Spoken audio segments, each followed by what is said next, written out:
Warning. The following podcast will contain subject matter that on the surface may appear tame and for everyone. We here at Orsini's Uncensored Mind can assure you that it will not be.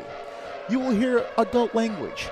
We will have a complete disregard for your feelings and emotions, and we will have zero restraint on the opinions shared on this show. There will be no safe spaces available for anyone listening. So, if you're one of those individuals offended by literally everything, this is not the fucking show for you.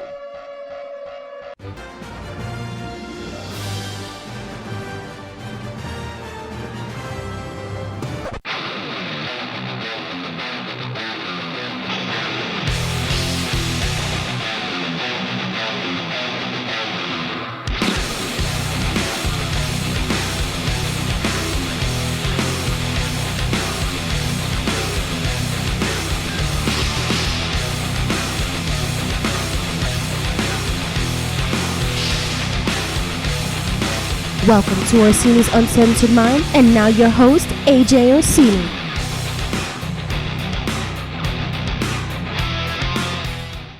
We come back here to Phase 2, and the beginning of Phase 2 is actually the end of an era, as we begin Phase 2 with the last Iron Man film, Iron Man 3. What the fuck are you giggling about with your party mix over here? I'm just crunching into the microphone and feel terrible about listen, it. You feel terrible. You should feel terrible about it. It's delicious, I can hear it, actually. It's like a Bravo. It's not even a Dorito. It's a Bravo. Listen, I'm going to intro this film. Pull the fucking mic up and eat your fucking party mix so I can intro this fucking film here. Iron Man 3 came out May 3rd, 2013, starring Robert Downey Jr., Gwyneth Paltrow, Don Cheadle. Guy Pearce debuts in the MCU. Actually, it's his debut and his last. Rebecca Hall also debut and last. Stephanie Stalzak, James Bashdale, and Jon Favreau as an actor, and Ben Kingsley. Screenwriters is Drew Pearce and Shane Black, who also directed the film. There's not much to discuss here with this film also because, I mean, pretty much everything we've discussed so far about Iron Man, it fits into this as well. Two key points, two of my, actually no, not two of my favorite. One of my favorite and one of my least favorite. And my least favorite is one that many shared, Ben Kingsley not actually being the main villain of this film. Ben Kingsley in the trailers and the packages portrayed an absolutely amazing version of the Mandarin. Yes. Until we all got the swerve that almost killed the MCU. It literally, no lie, if you lived during this time, if you were an MCU follower in 2013, this swerve almost killed the MCU. Because its follow-up, the Thor Dark World, did not do it any fucking favors.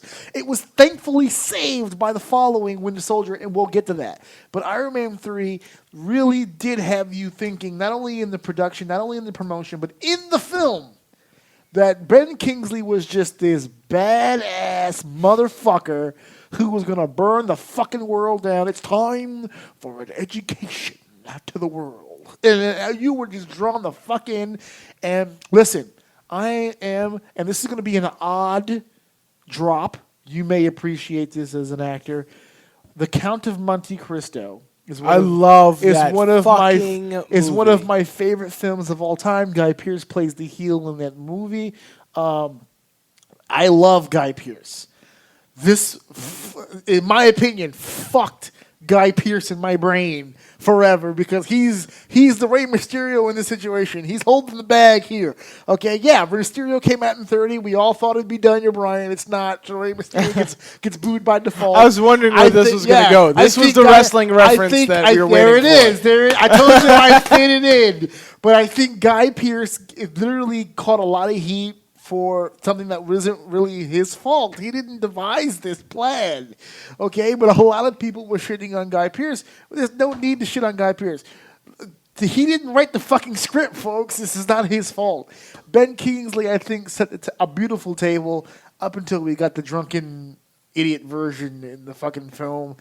Mrs. O, talk to me about your thoughts here. We saw Iron Man 3, again, birthday weekend. It debuted May 3rd, but I do believe we saw it May 4th. I do believe we saw it the day after. Not too. We've seen these movies your birthday weekend. I think I can count on one hand the films we've seen on your actual birthday. So, Iron Man 3, where do you stand on Iron Man 3 here? I feel like you steal all my answers because you were there with me. But I was disappointed in what they actually gave us as the Mandarin. Actually, if my memory serves correctly, I mean, you figured it out before I did. How did I figure? Because the scene when Iron Man has when we discover that he's a fake, and he's watching the soccer game, and Iron Man has like that little makeshift hand deal. When he comes in, and we can overhear Ben Kingsley selling the soccer game. At that point, you leaned over. No, at one point you leaned over. And you were like, no. I was confused. I think you figured that out before I did. That they were fucking with us, and then the whole deal happened with the scene. But go ahead. Yeah, I was very disappointed at that. And I was like, that's not who the Mandarins was supposed to be. I was like, they had the look. They had the sound. I really believe that scene. He embodied the Mandarin in the movie and then all theater. Of a sudden, the other guy's the Mandarin. Yes. And I was like, ugh. In the movie theater, she leaned over and basically said, "This movie's fucking done." Because if he's not the Mandarin, this movie's fucked. Yeah, it was. We didn't even get to the Guy Pearce reveal yet. She was just like, "Okay, if that's not the Mandarin, then that's it. This whole movie's FUBAR at this point." But you know what? Yeah. But that's what they always. But that's what they always tend to do. And sometimes I feel like why, and sometimes I'm like, I just want to concentrate on one villain. But they do try to throw at least two villains out there. And so they threw one out, and they're like, no, this is not the true villain. Mm-hmm. This is the true villain. So they always give us a villain and then a subpar villain. And he was like our subpar villain. And I didn't like that. But they used both subpar and main villain for the same fucking character. I know, it's just the weirdest thing ever. Although we did get Gwyneth Paltrow's abs. We did get her abs in this film. But unpopular also opinion, that though? part when she died, or and supposedly didn't die, I went, oh, no. It kind of got me for a second. I said in the theater, I was like, I was thinking they would kill her off at this point. They probably should. I think that was rumor that she kept it quiet because she had a bad attitude or something like that, and she was just like, hard to work with. Broken kayfabe. You know, and so we all thought she was going to get killed off. And I was like, oh, that's how they do it. And I grabbed onto your arm. I was like, oh, my God. They probably should have. I can't believe it. That whole but I'm over it now. going out, like, trying to reach for you. And then you can't reach for them back. And, Hey. She's going to be here this weekend to welcome her husband And then she came home. back. Yeah. No. She was now, after all these years. After all these years. Because remember, after Iron Man 3, she was done. Remember, we continued the movies and they did the whole, we're on a break, we're on separation, or whatever. And then she finally got convinced to come back. Yeah. Unpopular opinion, I liked Iron Man 3. Okay. I liked it too. I was I just didn't like it's still an unpopular opinion, just because you agree with me. All right. Fair enough. Yeah, I thought it was a really well-told movie. The only thing I really didn't enjoy, I didn't care for the fucking kid. Oh God, yeah, I forgot. I didn't care how for the I kid. know? Because we're connected. Yeah. The whole relationship. I felt like, why are you forcing this on me? Yeah. How important is this story really to the end game that we're getting to? Because remember because that's another part, and we'll get to this at the end. But like the whole, hey, the name of this movie is not something we've mentioned before. Bullshit. You've mentioned it in literally every fucking MCU movie you've ever had. But yeah, like how was this affecting the major storyline of the whole deal? Yeah. And I think it was cool. Honestly, I didn't like the PTSD deal either. That I didn't like. Where every 2 seconds he's having a fucking panic attack, and it's just like because it was abandoned almost immediately, and I was just like, and that's my issue with that. Like, it's not that I don't mind the story; it just doesn't carry over. No, it didn't carry over because it was fucking stupid. I mean, the for part someone who gets shot at as much as he fucking does, it shouldn't have affected him like that. The part to get shot at too. Yeah. The part that does carry over is the fact that he feels responsible for shit. That part is still carried over, and that was a continuous theme, right? Yeah, exactly. But the PTSD shit was just weird. The same thing happened in Iron Man 2, and that's what made, in my opinion, it's funny because he's maybe arguably Loki and Chris Evans. Are comparably like the most successful in that I am this character. Right. Tony Stark, Robert Downey Jr., everyone sees Iron Man, but the Iron Man movies if it wasn't for Thor, it'd probably be among the weaker films to me because they don't. Fair. They don't. Iron Man 1, I think, is classic. Iron Man 2, to me, just pushed the narrative to we're getting to Avengers. Entertaining, but not really worth a damn. Iron Man 3 was a decent film to me that I enjoyed, but doesn't really matter in the long run. Right. It's just kind of... Phase 2 overall was kind of like weird. But Yeah, right. I mentioned the one thing that bothered me, which was the Mandarin. I didn't get a chance to mention the one thing that I actually really thought was like the coolest part of the whole deal, which was the house party protocol. Having all those armors available to him at the end of the film, I thought was actually pretty cool. We go from pretty cool to somewhat weird. Thor: The Dark World came out November 8th, 2013. Sorry. Hold on, we'll get to this in a second. Sorry. We're not going to spend too much time on this movie because it was absolute garbage, but we'll get to it. Chris Hemsworth, it's all the same as people from the first film. We introduced a few new characters here and there. Of course, we mentioned Zachary Levi pretty much taking over the role of one of the Warriors 3. We're starting to see those Avengers screenwriters that you said earlier didn't touch Thor. They did touch Thor the second time. The debut of Christopher Marcus and Stephen McFeely, who wrote all those films, they debuted here with Dark World. They also wrote it with Christopher Yost. So, if Christopher Marcus and Stephen McFeely can come up with great films like Avengers, and the only common denominator here is Christopher Yost, I blame you for this fucking film, Yost. This film was garbage. Directed by Alan Taylor. I did not know he was the director of this film until today, and I am glad that I did not know his name because this film is one of the grossest things I have ever seen. This movie, I can't. To be honest with you, the reason why I don't want to spend too much time on it is because I don't remember most of it. This was horrible. This was the shits. This should have been the death of the entire character. And Thor Ragnarok, even though I wasn't a fan of the film, I at least give them credit with the idea of them revitalizing this character in some way. This was weird. Everything about this fucking film did not feel right at all. This was just odd all around. Where were we going? Where is this shit headed? I, to this day, cannot remember what was the name of the villain again? Malekith. Oh, my God. And that's because you know the comics. And that's because you know the comics. Don't tell me you remember because of the fucking performance. No. It's definitely that would be garbage. It's definitely because of the comics that I know who it was. I'm also hurt because one of the things that I was really interested in seeing as a Doctor Who fan, I'm a Whovian, for those who don't know, Christopher Eccleston. Eccleston was the gentleman playing Malekith. Yes, it was. And I think he is a very interesting actor. I think in a kind of, in what I've seen of him, in almost like a Christopher Walken sort of way, where he's just kind of weird. His facial expressions. He's an odd bird, yes. And I was really looking forward to seeing him as, this fucking dark elf who has one of the most legendary Thor stories in comics.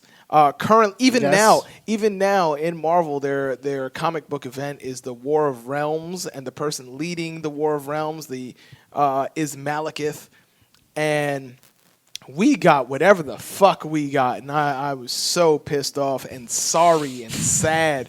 It was so bad. Natalie Portman cut him off. That's it. I can't do this shit anymore. It's done. Tits McGee was gone. Everybody was gone. The whole roll call. It was Stellan Skarsgård was gone. Everyone was gone. Everyone left. It was over. They tapped out. They said we can't do this shit anymore. They were like, we can't be associated with crap no more. We can't do this shit anymore. Jamie Alexander said, "Fuck this. I'm doing a TV show. I don't need this shit anymore." Rene Russo was like, "Thank God I die in this film." There's a lot of shit going on in this film. I'm done. I'm not even going to go into this shit, but in my opinion, this is one of the worst films in the MCU. But it is followed by what I feel is the best film in the MCU. This is still my favorite. Over Infinity War, over Civil War, over a lot of people's public favorites. This is my favorite of all time. If I had to come up with a list from 1 to 22, this would be number 1 on my list. Still my favorite.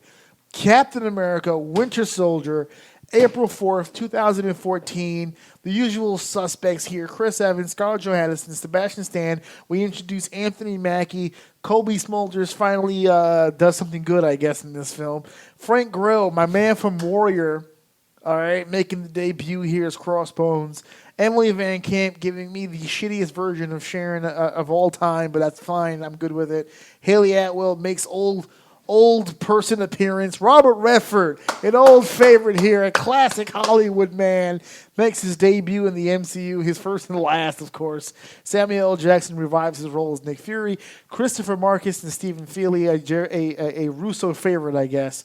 And, of course, the debut of the tandem Anthony and Joe Russo, the Russo brothers, make their debut in the MCU. This is, to me, textbook. This is it. This is the film. This is number one. We're talking about it right now. This is the greatest film in my opinion. You guys may feel different. This is the best MCU film they ever did. And the person who gave me the reason why I feel this way is you, Brandon Lewis. You were the one that described this film the best to me. The reason why this film was so great, you described it the best. And the way that you described it to me when we spoke about it over the phone when it happened over in 2014, you said this is the one comic book movie that could not rely on superpowers alone.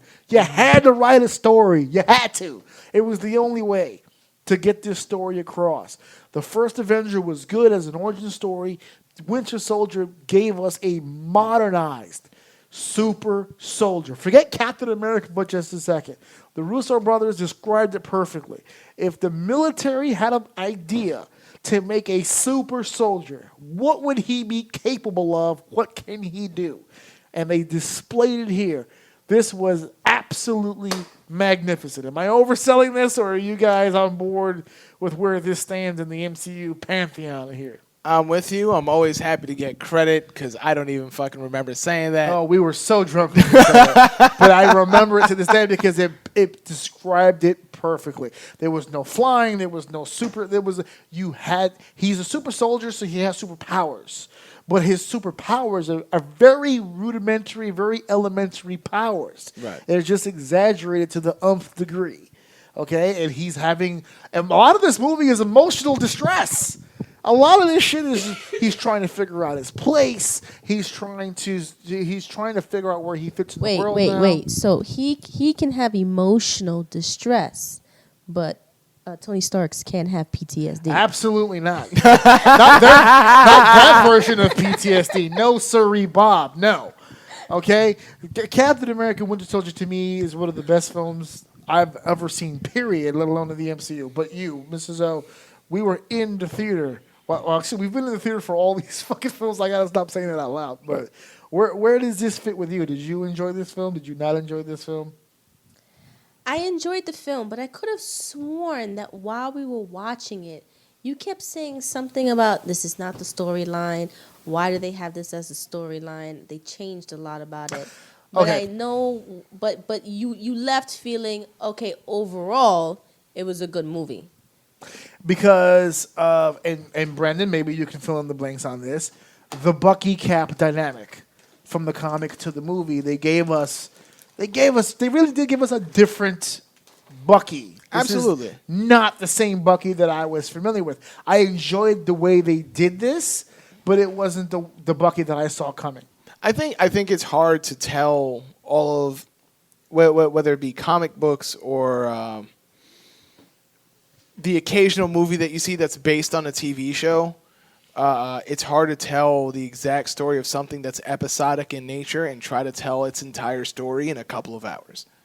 You know, That's fair. Yeah, exactly. in the Winter Soldier story, Which is a very, I don't mean to cut you off, a very dialogue-heavy comic, even for the strip. Because for me, I remember reading it before that movie came out, like a long time ago, and you want to talk about speak bubbles? Yeah. Lots of them, folks. I mean, this is a flashback-heavy storyline. So, right. Ed Brubaker, while he's a phenomenal writer, he's not much. I don't want to say he's not much of a superhero guy, but what he's really good at. His strong suit is espionage and crime. Oh yeah. And so Big time. he's able to bring that out in someone like Captain America, and he was able to do that very well in Daredevil. And Daredevil.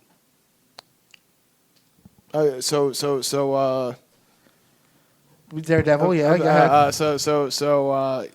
Seeing him do that, and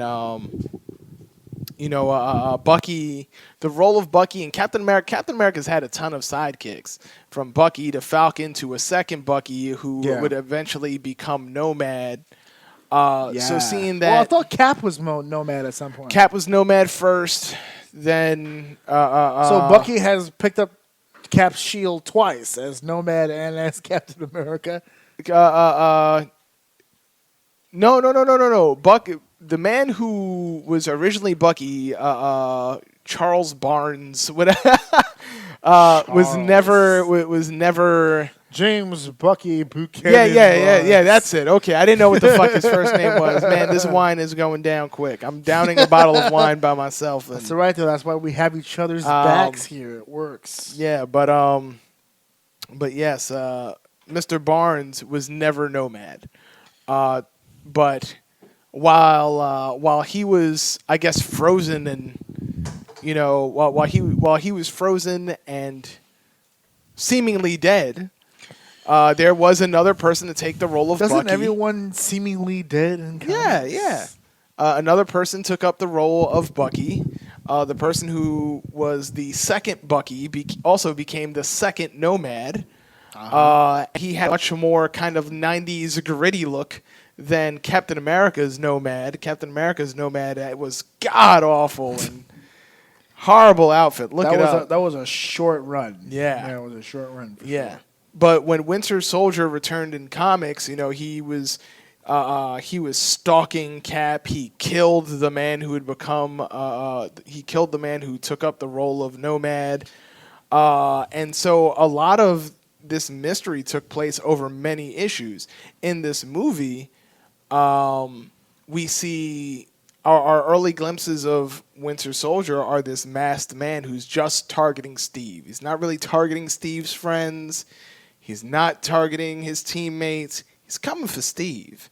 Right. And being able to see this happen, this very direct confrontation, was very interesting. I still agree with you that is one of the best, if not the best, because I have mood swings. So sometimes it's my favorite. Sometimes it's my favorite movie. Yeah. Sometimes it's not, but it's definitely top tier. Especially when it runs on TNT for no reason. I'm watching it. If it's on TV. I know that when we were in the movie theater, like one thing you kept saying was the fight scenes. Like you hand to hand with fucking Cap like, and fucking Winter Soldier. Shit, and just that MMA shit with the knife flip into the van and then the fucking double knee. Oh my god! To this day, I haven't seen a fight scene better than that. It's funny because good fucking point. I forgot all about that. I talked about the first 10 minutes of Avengers being disappointing. The first 10 minutes of Winter Soldier. Ooh, the jump from the plane. George St. Pierre playing Batroc the Leaper. Batroc the Leaper, Short who's a run, fucking nobody in comics. Like maybe in the 70s or early 80s, he was a prominent Spider-Man villain and because he's a mercenary. But like he's kind of become of a joke with his, he's just like this French mercenary. He's the Leaper. He's a leaper. And he has leaps. That's what he does. Like he's not dressed like a clown, but his fucking leap-like characteristics. Yes. He's not dressed like a clown, and yet his costume looks clown-esque. He just looks silly.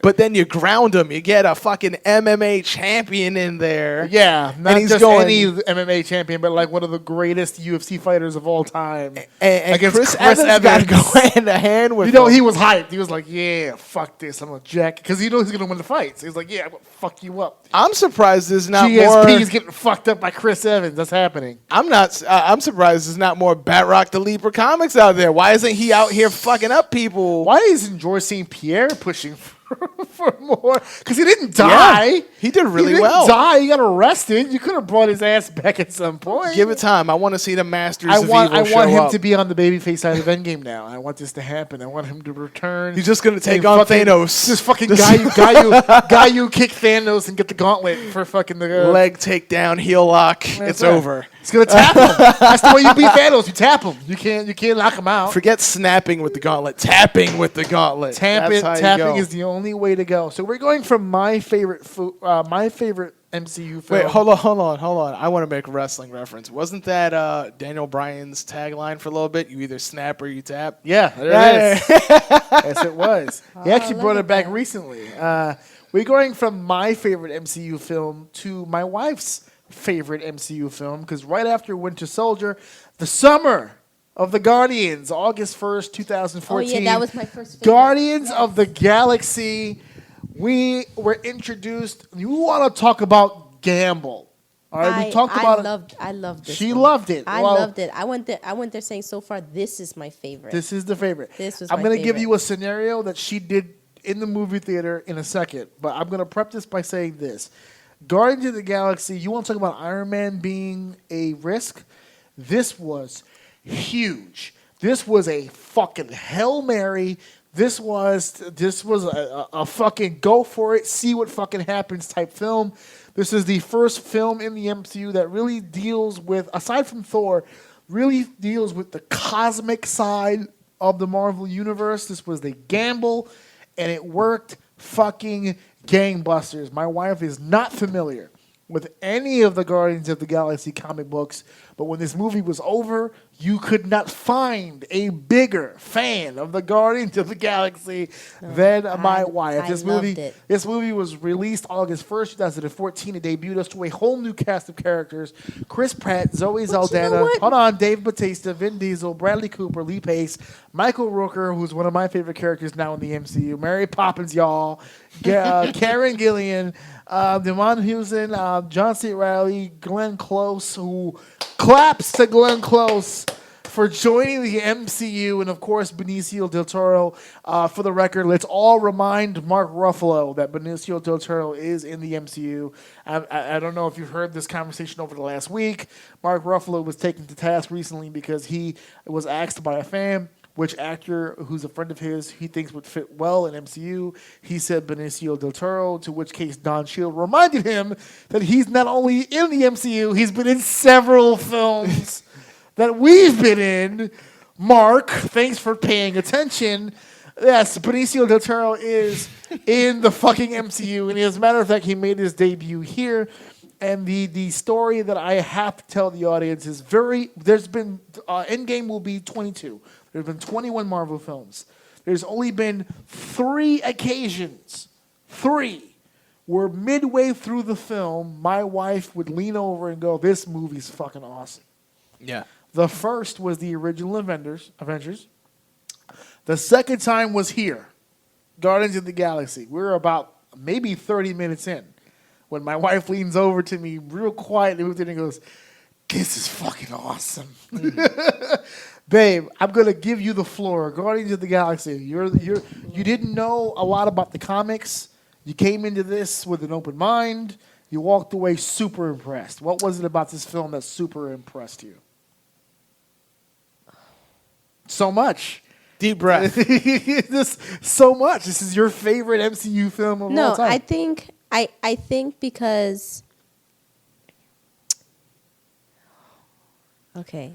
I am short on time. You need to move this forward. Okay, along. well you can always edit this later. Hold Oh, on. now let I me get have my- to. my Now I thoughts have to. together. Now I It's have gonna be a to. 2-parter.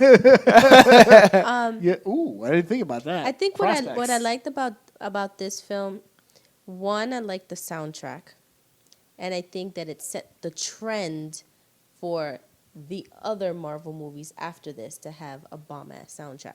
Right. This is the first MCU film where it was known almost predominantly for its soundtrack. For its soundtrack. Agreed, but I don't think. Second, I'll get back to that. I think Batista surprised me. Wrestling reference. Batista, former Okay. world champion over here. Surprised me. But at the same time, I kept saying they used him correctly. They didn't try to Short go and out sweet, there yeah. and say act. Go Yeah. ahead. They were just like, just stand there and just Just be brawling. just That's deliver it. the lines. I disagree. I feel that was some great acting. No, I don't no. think they gave him much. No. I think he did well with what he had. Yes, yes. Because if you compare, didn't put a lot of compare and responsibility contrast on his him. role in 1 to 2. Agree. A much bigger role in 2 than he had in 1, but that was because he earned it based on his performance. I would say compare him just anywhere in Nothing wrestling. nothing goes over my head. Just- I would just- catch it. Just compare what he does in wrestling, whether it be how he delivers promos. He's a his shitty backstage. promo in I WWE. think it was the first. Shitty promo. I think it was also And the I first. think you look at him play Drax, and his character, his mannerisms, how he carries himself is much different on camera than for Guardians than how he is in WWE. To me, that's acting. He did good. She didn't say he was a bad actor. She just said that he surprised her. I felt some shade. Yeah. Well, the original. I think if you're gonna say anything about shade, I think this shade comes from the fact of she had a low bar. yes, I That's what it had a was. low She had a bar. low Fair bar. enough. Fair enough. Fair She had a enough. low bar. She's Fair enough. appreciating the work. She's Fair saying enough. that. Third, Yeah. I think this was the first movie that was comedy based. It wasn't like action, like movie. It was more. I mean, he had a fair share it was, of action, it was, but yeah, it was comedy. It was predominantly comedic. It was a comedy. Way more comedy than it should have been. comedic Yeah, movie, and I liked the comedy. which is what I did not. However, like about Ragnarok. what I'm did- building toward this. I'm gonna fucking explode when I get to it. But yeah, But like, I think that they took this and then they decided to copy it Yeah. and carry it over to the rest of the films, which, I didn't like because all the other ones stood alone and did its own thing. Now you don't need to take what's good in one film and now paste it onto all the other ones. The other ones had their own features to them. Now you don't need to carry it over just to try to make something successful, which is what happened to Thor. They were like, Thor sucks. We've tried everything. We've tried to go the original route. We've tried to go mad serious. Let's go Guardians of the Galaxy on Thor, and let's see what happens. And I didn't like that. And they also did that with the soundtrack. They tried to add soundtrack and music to it to try to pump it up, and I didn't like that either. I felt like the next Thor was trying to be another Guardians. And I was like, no, let Guardians stand alone. Let it be different from the rest criticizing of the... Ragnarok before we got there, but Who that's cares? perfect. But that's perfect. Yeah. I wanted the Guardians to be on its own pedestal, different from the direction Iron Man was going, different from the direction That's part of my Captain America criticism was for the going. movie, yeah. I liked the direction it was going, and I didn't want anybody else to copy it, to mimic it. It was its own thing. Let it be its own thing, and that's what I liked about it. That's what I really liked about that movie. It was its own thing, and honestly, I think it surprised everyone.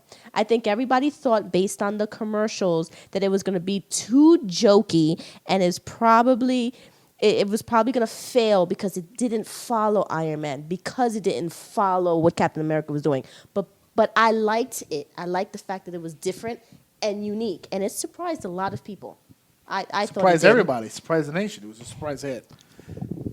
So we go here from the Winter Soldier. Thank you for blowing my eardrum out just now. Okay, start over. Yeah, no, we're not starting over. We're going. We're live, baby. We're going. We're talking about Guardians of the Galaxy. No, we're not. We're past Guardians. Oh, Well, you had a God point damn you it. wanted to bring up. Go ahead. You wanted to come back to the soundtrack. Soundtrack. You said you wanted to come back to the soundtrack. Soundtrack wise, I don't think not Civil War. Fucking Winter Soldier.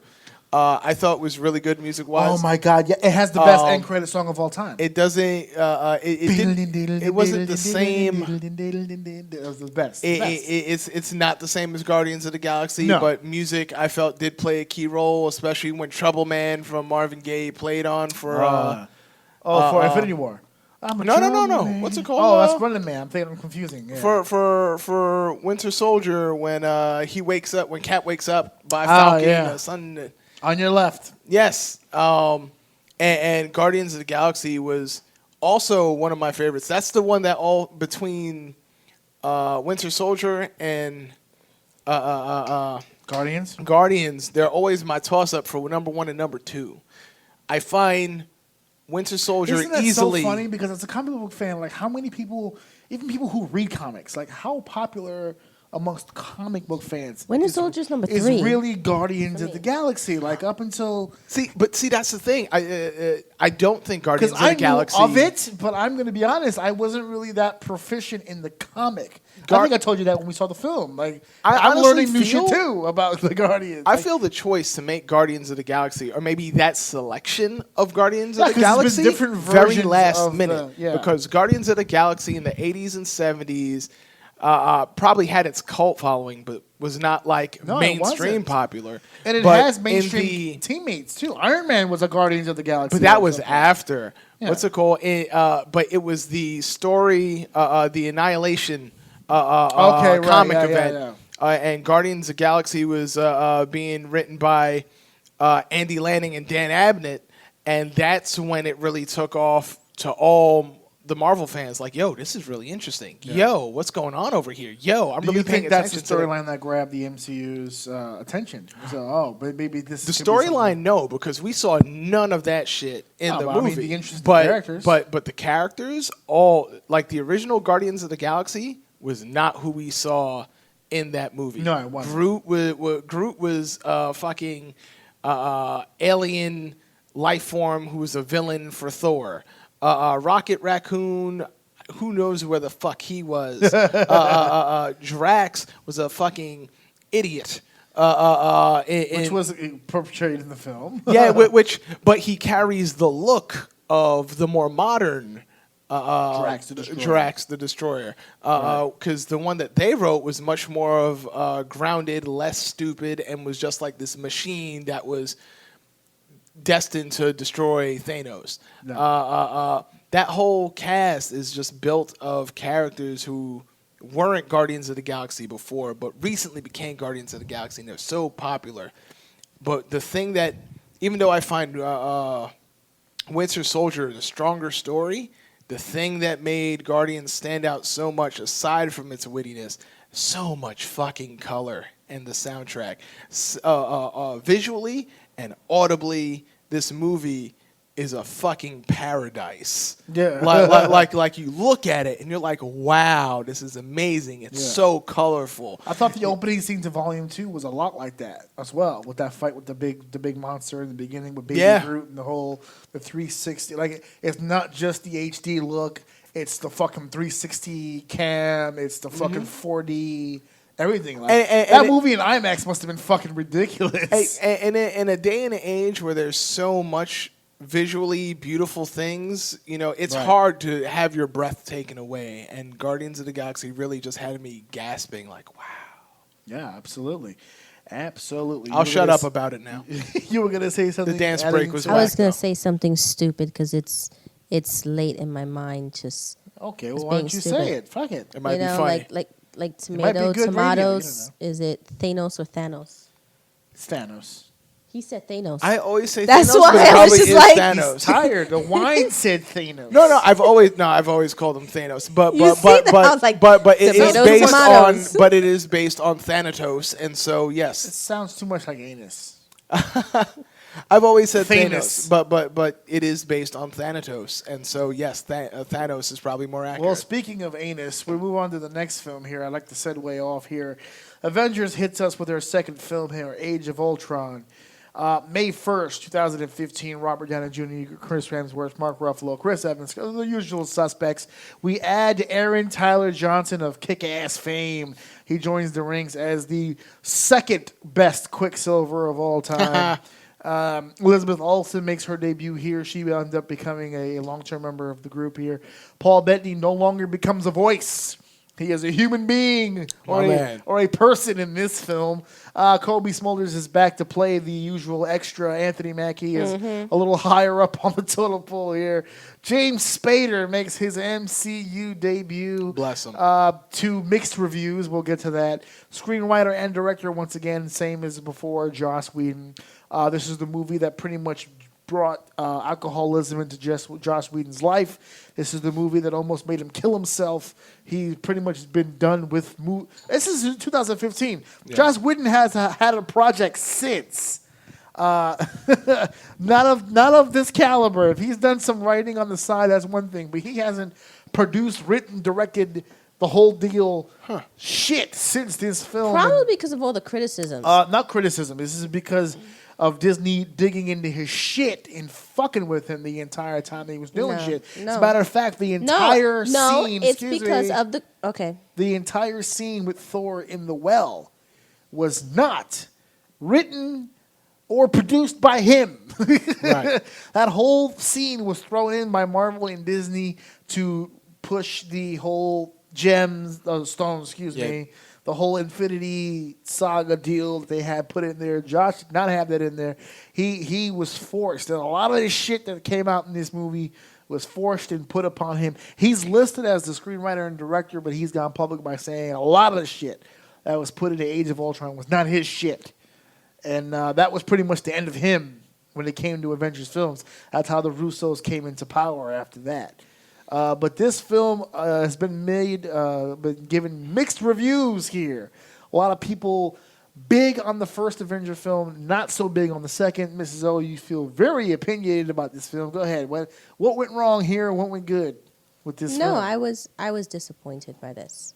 You were one of the ones who were disappointed. I was disappointed. What disappointed you per se?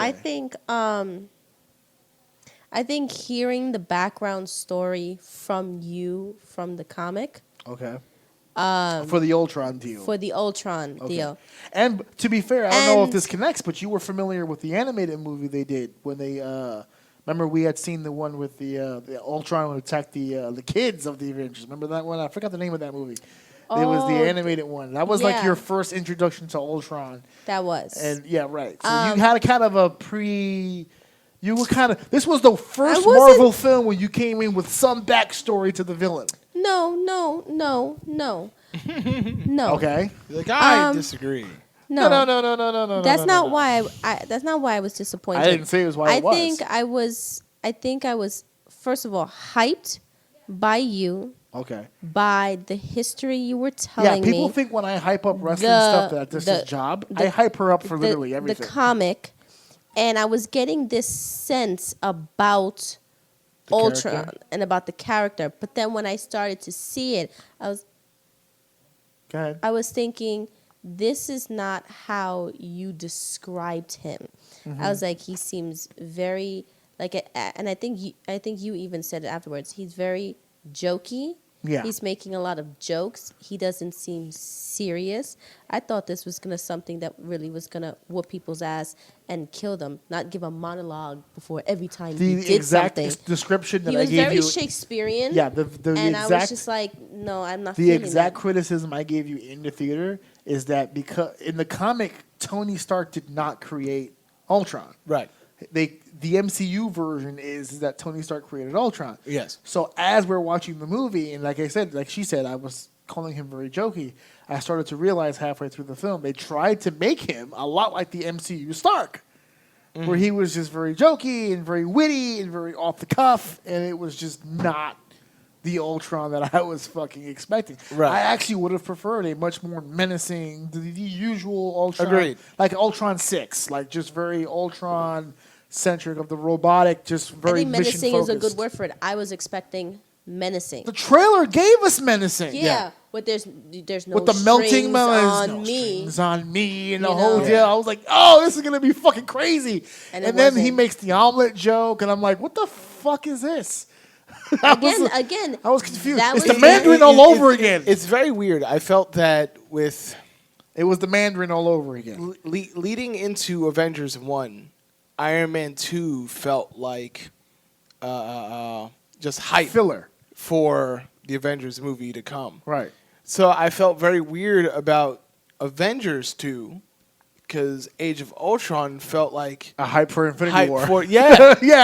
It's like, how did you use your main movie as a hype for your main movie? I don't understand how that happened. Which is what Joss Whedon's criticism was. Yeah. Because that was the whole point. The Infinity Stone scene that they threw in for fucking they were like, what the fuck? Like, can I just make this movie and then you have like 6 movies to plot that shit out with? Why do you need this film to do that? I don't hate the movie because there's some I very don't good hate moments. it. Yeah, I don't hate it either. But I get the scene criticism of it. Oh, absolutely, because I'm a critic of it too.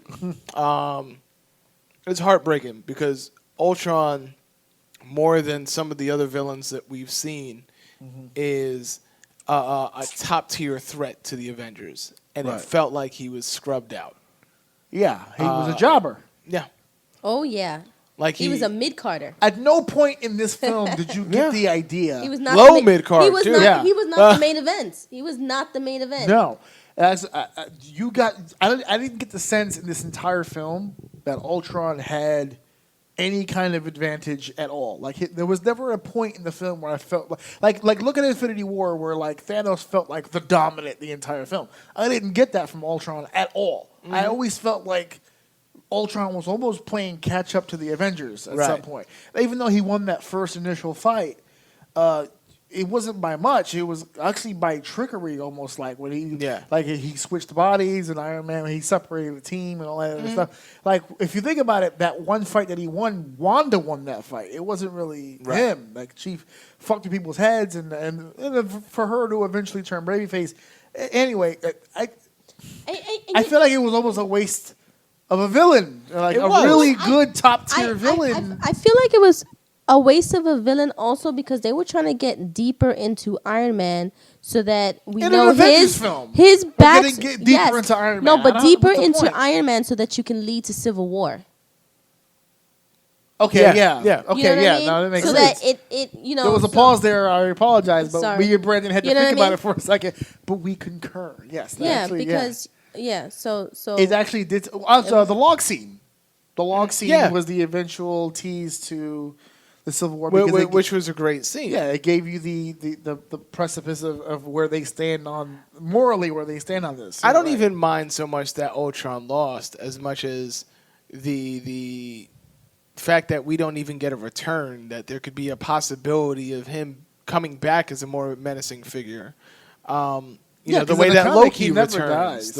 The way that Loki returns, but it really felt like, oh, so we're just done with Ultron, like just done. you know what? Why don't Like, they oh. do that in these movies? Well, there was a 'Cause heavy the rumor that he heels would be come back, involved in villains Endgame, come back but I don't over think and that's gonna be over the and case. over again.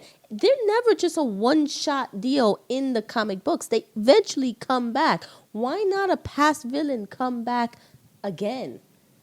Yeah, all we got is I Loki, think- I and think- yeah. and as we see in Infinity War, we do get to see Red Skull. But it's return. not Hugo Weaving. Oh, fuck Hugo Weaving. We got the character back, but Hugo Weaving said, "Fuck that noise." I'm not Yeah, doing fuck that shit Hugo again. Weaving. Now, ironically enough, Phase 2 did not end with the Avengers as Phase 1 did. And Phase 2 actually ended with the debut of Ant-Man. And I said that with a cutesy voice because that's what the movie was. It was a cutesy movie. Ant-Man. I like the Ant-Man. Ant-Man. It was a cute movie. Paul, here's why I say it's cutesy. Ready? Listen to this. All right, so starring Paul Rudd, Evangelina Lilly, Corey Stoll, Bobby Cannavale, Michael Pena, who was the star. My man, Michael Pena is the star of this Bring entire in a franchise. Luis into the MCU. If my theory is correct, I do believe Michael Pena basically saves the entire universe in Endgame. Because He has more speaking roles than because Kobe the question Smulders. still stands. Yeah, he does. He does. Michael He has Pena more speaking roles than a is lot of the people. problem. And he makes the most of what he does. But the question becomes, because we've seen the trailers 1,000 times for Endgame, and we know how the movies ended. Ant-Man was stuck in the quantum realm. How does he get out? And the theory has always been Michael Pena tells the story, and Luis saves Ant-Man from the quantum realm. That's the theory going around. I still stand by that. We'll see what happens in just a few days. I think Michael Pena saves the universe. A lone Mexican, folks, saves the universe from damnation. But also tip T.I. Harris. Anthony Mackie makes an appearance here. Wood Harris. David with a long name. I'm not going to pronounce that. And, of course, Michael Douglas takes the role here. Screenwriters Edgar Wright, Joe Cornish, Adam McKay, and Paul Rudd. Yes, folks, for those of you who did not know, because I did not know, Adam McKay and Paul Rudd do have writing credits for this film. Paul Rudd is a writer for this film. Director Peyton Reed, and it's nice to see a female director not directing a female movie. For some reason, female directors are only allowed to direct female movies. Not It was only nice. allowed. That's been the way that it's gone. But it's nice to see that she not only did this one, she also did Ant-Man and the Wasp. So and these are two really good movies. So she's doing really well. I don't so. really think they're two really good movies. Okay, so there you go. Let's start with that. You didn't like I Ant-Man? thought it was Cute. Come on, it was cute. It was a cute film. You know what? Not even cute. Yeah. They just sound What- ugly movies. To you. What about No, this it film was, that you it, did it not was like? just something so. What did you not like about it? I think everything. I just. Wow, I every Right now, you sound like me during that Royal Rumble podcast. Where I was just like, I don't care. Yeah. I know I don't care. Yeah, I mean, literally about any of this. I mean, because you know what? I was. Can't even like. Wait. First of all, What? I first actually of did all, not expect this. What is I- the problem with the Ant-Man franchise? I think because the whole first Because part, he plays a huge role in Endgame. everybody so. has intermingled so far, Right. and now you have this guy on the outside, and he hasn't done anything with these people No, so this far. was his debut I know. film. Right. I understand it's his debut, but he's not in the clique yet. Okay, Yeah. so now it's like, what road is he gonna follow? And I just felt like he just fell flat. I mean, Paul Rudd wasn't at his funniest. You know what I mean? But Oof. he wasn't Jesus that Christ, stiff. serious. So it's like, I think he what was- were you trying to do? You know what I mean? And I think in I this didn't- film he I was felt trying to do like they both. He didn't was do- trying to be serious and funny. I felt like they didn't do much with the Wasp. There was no Wasp in the first one. No, but I mean, they introduced her. I don't know. There was just something I off felt like about there was everything. really no importance to Hank Pym Everything. at this point. Everything was off about it. I think the only thing they got right was shrinking him and showing the view of him little That was cool. and going in and out of The things, POV and that's of about being it. Yeah, Ant-Man, the that was POV. pretty good. That was the only thing good about that. I think was the. I don't know, man. yeah. I had Thomas the Train. Thomas the Train That doing was some pretty cool cool. ass shit. That's pretty cool. With the eyes moving and Yeah. all crazy like that. Yo, and remember, you know, whatever you're saying now, Baskin Robbins knows. You know, you can't hide nothing from Baskin Robbins. Oh man, your thoughts on Ant-Man? I love Ant-Man. It wasn't like, you know, I've already brought up the idea of, you know, what's your top 5 or what's your top 10. I don't know if it's in my top 5, but it's one of my favorites. It was very much in the same way that Guardians had its own flavor. First Avenger, Captain America: First Avenger, to me felt very much like The Rocketeer in a way to me. Yeah, it did. So Ant-Man also felt like it had this kind of family comedy kind of feel Jesus that I enjoyed, I agree. except for the part where they blew up an I didn't like entire. it Were there survivors? Did we ever talk about that? What did you think of Yellow Jacket? Their version of the Yellow Jacket. I thought it was weak. It doesn't matter. I just like, where do you like Marvel Because actually Yellow Jacket it's was a- the escape plan for Ant-Man. Ant-Man became Yellow Jacket. It was an important. All right, so it's an important part of the Marvel narrative because if we did not tell this story of Ant-Man, we'd have to ignore the fact that Hank Pym beat his wife. Yeah. That happened. Like that is, you know, he No, but there's a lot of that shit. Like Robert Downey, like Tony Stark. By now, you would think would have been a raging alcoholic. What happened? right. Well, And that was what I thought would happen in Iron Man. Remember Iron Man 3? She said earlier that I assumed Pepper Potts had died because in the comics, Pepper Potts fucking dies. well, not before becoming Hope. What's it called? Which we've been getting teases that we're probably going to see that in the next film. The Endgame film. Yeah, we're gonna see that Hope armor, but The rescue armor, yeah. But No, I don't think we see it now because I mean I know that we were teased with the armor I think through Right. the toy line or whatever. but we can't push this narrative. I mean, we can tell whatever fucking narrative we want, but if we push this idea that Hank Pym is this hero when if kids had go a- and read the older stuff, and He's he has one of this the dark more, history. more flawed characters of all time. In Yeah. Marvel, right? Now you Yeah. bring in Scott Lang, and then you bring in this alternative Yellow Jacket. Scott Lang was the reason. Scott Lang was created because of Hank Pym's dark ass fucking past. Having It's never been touched. yeah, and having this Come on, alternative Yellow Disney's Jacket. not touching spousal abuse. Yeah, That's not happening. exactly. No, what do you think this is? Beauty and the Beast? Just like, just like they hired an actual alcoholic who will not portray an alcoholic. Right. There you go. So there you go. I thought they were more willing to touch it in Iron Man 2, but even then, that was very quick. Yeah, a little Uh, bit. And they gave it an excuse because he was Yeah. dying, during Yeah. the whole deal. Right. Um, Imagine that. Robert Downey Jr. portraying a drunk. What a stretch. yes. Go ahead. No, but it was so Yellow Jacket himself. The MCU is pretty weak when it comes to villains. We haven't really touched on it because we're trying to breeze through these, and every time I say another word, it stretches failing it horribly at breezing through. I things. Go know, ahead. but when you look at MCU villains, they don't really stack up. And Yellow Jacket is only necessary at telling the narrative that we want to give for Ant-Man. But Yeah, I think because Yellow in Jacket general, came about when Ant-Man tried to pay tribute to his dead wife, Yeah. the one that he abused for so many fucking Yeah. years. That was so they just he's not changed- even my favorite character Sorry in to Marvel be a Champions. sourpuss for those who didn't know that, Yeah. but spoiler alert: Hank Pym was an ass. Yeah. But that's a whole nother fucking bag of shit. That's the end of Phase 2.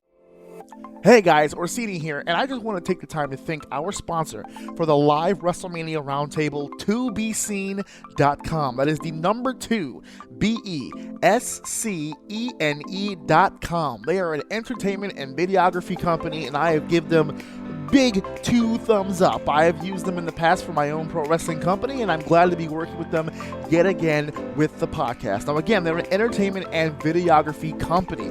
They do it all, baby. They storyboard, they film you, they edit, they publish all in one place. It's easy come, easy go. They even have the ability to shoot the baby in 4K. If you're a YouTuber or an internet sensation coming up, these are the people that you want to contact and work with. What's that?